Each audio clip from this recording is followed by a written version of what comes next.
Assalamualaikum students.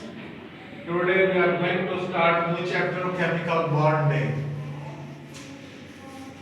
Chemical bond. What first question is that what chemical bond is? The force which hold the atom together into molecule or crystal is called a chemical bond. S equal the force which hold जो पकड़े रखे atoms को in a molecule it is called chemical bond in molecule और in crystal crystal ऐसी चीज को कहते हैं जैसे शुगर दानेदार है या ग्लास है शीशा है या सॉल्ट जो दानेदार है that is called crystals they are brittle होते हैं सॉलिड होते हैं the force which hold the molecules hold the atoms in a molecule the force which hold the atoms यानी ऐसी कुव्वत जो किसी भी एटम्स को मॉलिक्यूल के अंदर होल्ड किए हुए हैं उसको हम केमिकल बॉन्ड कहते हैं all the substance exist in the form of compound and mixture जितने भी सब्सटेंस हम दुनिया में देखते हैं वो या तो कंपाउंड की फॉर्म में होते हैं या मिक्सचर की फॉर्म के अंदर होते हैं मिक्सचर्स की फॉर्म के अंदर होते हैं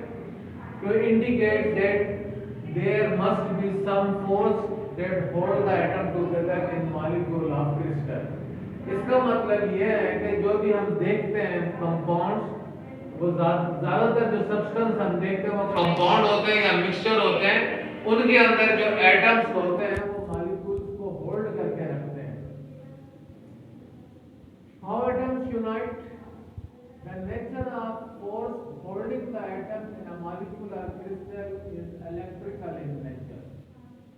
जो नेचर होती है फोर्स की जिसकी वजह से एटम मॉलिक्यूल्स के अंदर होल्डिंग किए हुए होते हैं वो इलेक्ट्रिकल इन नेचर होती है वैसे एक एटम इलेक्ट्रिकली न्यूट्रल होता है because of the negative and positive charge both are equal so they are electrically neutral when two opposite forces become equal the thing become a neutral like this in a molecule electrical positive and negative forces are equal so the atom in nature is neutral the electron in the outermost shell of an atom are called the valence electron वो electron जो outer most shell में पाए जाते हैं last higher scale के अंदर higher energy level में पाए जाते हैं उनको हम कहते हैं valence electron these electron take part in chemical reaction जो वैलेंस शेल के इलेक्ट्रॉन होते हैं वो जो है ना जैसे सोडियम का एटॉमिक नंबर 11 है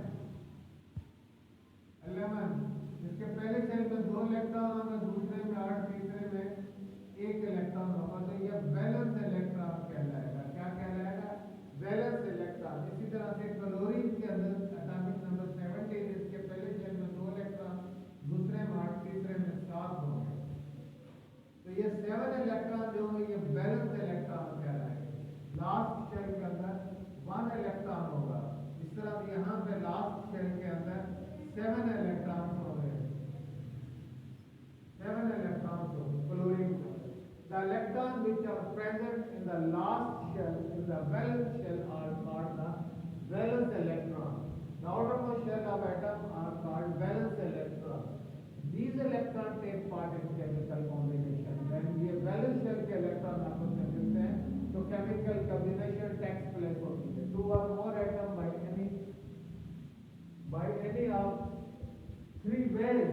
ये जो combination होती है इलेक्ट्रॉनों की वैलेंस शेल के अंदर वो 3 तरह से होती है एक कंप्लीट ट्रांसफर ऑफ इलेक्ट्रॉन या तो इलेक्ट्रॉन एक एटम से एक पॉजिटिव इलेक्ट्रॉन पॉजिटिव एटम से दूसरे इलेक्ट्रॉन नेगेटिव एटम के अंदर कंप्लीटली ट्रांसफर होता है कंप्लीट ट्रांसफर होकर एक एटम से दूसरे एटम में इलेक्ट्रॉन चले जाते हैं फिर सेकंड टाइप इसकी है शेयरिंग ऑफ इलेक्ट्रॉन शेयर भी करते हैं इलेक्ट्रॉन ट्रांसफर भी होते हैं इलेक्ट्रॉन शेयर भी करते हैं दो एटम्स के वैलेंस इलेक्ट्रॉन आपस में शेयरिंग कर लेते हैं उस शेयरिंग की वजह से भी बॉन्ड बनता है उसको बोलते हैं covalent bond sharing of electron by one sided sharing बाद बात ऐसा होता है कि 2 एटम आपस में मिलते हैं लेकिन शेयरिंग एक साइड से ही होती है उसको बोलते हैं कोऑर्डिनेट कोऑर्डिनेट कोवैलेंट बॉन्ड। तीन किस्म के बॉन्ड होते हैं, आयनिक बॉन्ड होता है, कोवैलेंट बॉन्ड होता है, कोऑर्डिनेट कोवैलेंट बॉन्ड होता है। ये तीन किस्म के बॉन्ड बनते हैं। Number 1 complete transfer of electron, number 2 by the sharing of electron, number 3 by one-sided sharing of electron. When atoms of same elements combine, they form molecule of element. अब जैसे एग्जाम्पल है hydrogen plus hydrogen, hydrogen plus hydrogen ये बनेगा hydrogen का molecule, ये same atom of same element है। इसी तरह से oxygen plus oxygen, oxygen plus oxygen ये बनेगा O2, ये सेम एटम है, hydrogen plus hydrogen, oxygen plus oxygen. तो ये एक ऐसा मॉलिक्यूल बनेगा जो सेम एटम से मिलके बना हुआ है। The combination of atom of different elements, जब different elements के एटम कंबाइन होंगे तो form the molecule of A compound, फिर वो मॉलिक्यूल बन जाएगा। जैसे हाइड्रोजन, हाइड्रोजन प्लस ऑक्सीजन ये बनेगा water, water is a compound. इसमें डिफरेंट एटम है, इसमें ये सेम एटम है, यहाँ पर डिफरेंट एटम है। जैसे हाइड्रोक्लोरिक एसिड के अंदर है हाइड्रोजन प्लस क्लोरीन ये कंपाउंड है, सोडियम क्लोराइड, सोडियम क्लोराइड ये कंपाउंड है। ये इसमें डिफरेंट एटम है। जब डिफरेंट एटम आपस में मिलके कुछ चीज बनाएगा तो उसको हम कंपाउंड कहते हैं। जब सेम एलिमेंट के एटम मिलते हैं तो वो एलिमेंट ही रहता है, बट जब डिफरेंट एलिमेंट कंपाउंड कुछ डिफरेंट एलिमेंट्स के एटम मिल जाते हैं तो वो कंपाउंड बन जाता है। The combination of atom. अब देखें वैलेंस इलेक्ट्रॉन क्या होता है। Valence electron are the electron in the highest occupied energy level.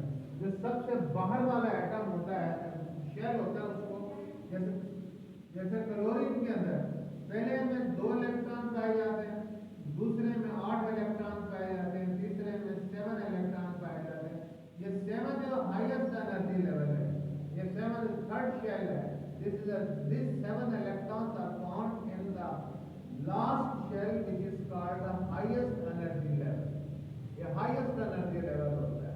इसमें जो इलेक्ट्रॉन पाए जाएंगे वो वैलेंस इलेक्ट्रॉन कहलाते हैं और ये वैलेंस शेल होता है और इसी शेल के अंदर केमिकल बॉन्डिंग होती है। वैलेंस शेल के अंदर केमिकल बॉन्डिंग होती है। Example, all the elements in the particular group of periodic table have the same number of electron. अब देखें पीरियोडिक टेबल के अंदर 16 ग्रुप है, 8 ए है और 8 बी है। एक ग्रुप के अंदर जितने भी लगा तो कोई एलिमेंट फर्स्ट ग्रुप में तो उसके लास्ट में 1 इलेक्ट्रॉन पाया जाएगा, अगर कोई सेकंड में तो उसके 2 इलेक्ट्रॉन पाए जाएंगे, कोई एलिमेंट थर्ड ग्रुप में तो उसके लास्ट में 3 इलेक्ट्रॉन पाए जाएंगे। इसी तरह से कोई एलिमेंट अगर 8वें ग्रुप के अंदर 8 ए में तो उसके लास्ट में 8 इलेक्ट्रॉन पाए। अब दो बड़े रूल्स केमिकल बॉन्डिंग के अंदर, 2 रूल बड़े नुमाया होते हैं। एक डुप्लेक्स रूल होता है, एक होता है ऑक्टेट रूल। हर एटम की कोशिश होती है कि उसके लास्ट में कम से कम 2 इलेक्ट्रॉन या 8 इलेक्ट्रॉन हो। जब 8 इलेक्ट्रॉन हो जाएंगे तो वो शेल कंप्लीट हो जाएगा, सेटिस्फाई हो जाएगा।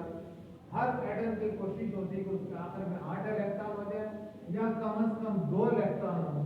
जब 2 इलेक्ट्रॉन होंगे तो उसको हम कहते हैं ड्यूप्लेक्स या ड्यूप्लेट रूल बोलते हैं।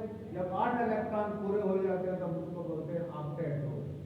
Octet rule chemical bonding in between these 2 ways, in these 2 ways, one is duplex rule, other is octet rule. Octet rule में every atom try to complete its octet in valence shell or they try to complete 2 electron in valence shell. Helium के valence shell के अंदर 2 electron होते हैं। इसी वजह से इसका जो फर्स्ट शेल है वो कंप्लीट होता है, इसको नोबल गैसेस के साथ रखा गया है।